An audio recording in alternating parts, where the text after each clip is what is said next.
So this is the week 8 discussion for health and stress management. And this week's prompt is to refer to our sleep log that we began last week and answer the questions. The first one is, what pattern did you see with hours of sleep and sleepiness throughout the day?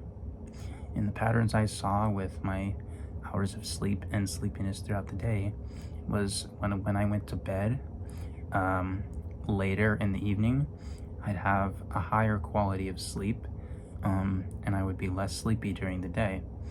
On evenings that I went to bed earlier, I'd wake up numerous times during the night, and sleep quality would be lower, meaning increased sleepiness the next day. What other factors besides total sleep might have contributed to your sleepiness or lack of sleepiness?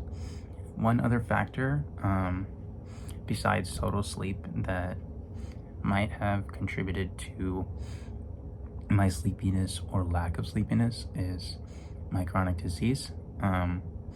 During the end stages of respiratory failure and towards the end of life for one with this chronic disease, sleep quality often drops and sleepiness increases during the daytime, regardless of how long one may have slept the night before.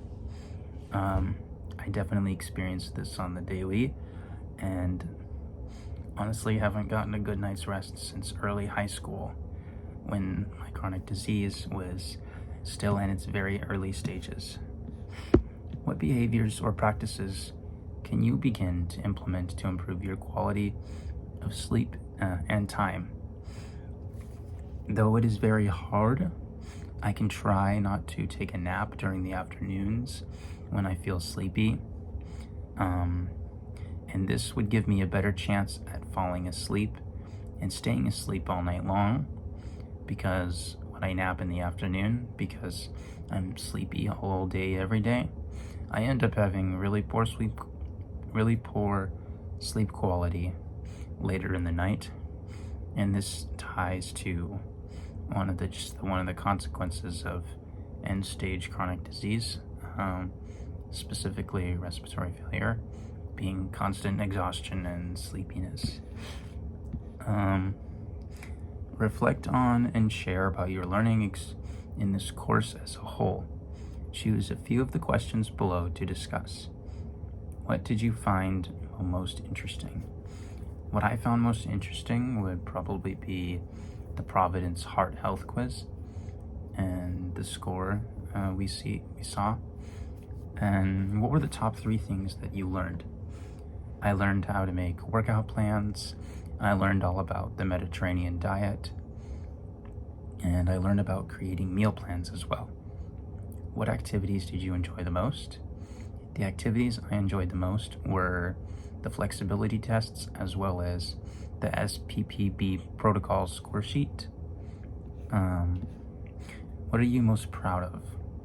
I am proud of, well, of course, the grade that I earned in this class, as it will inch me towards graduation.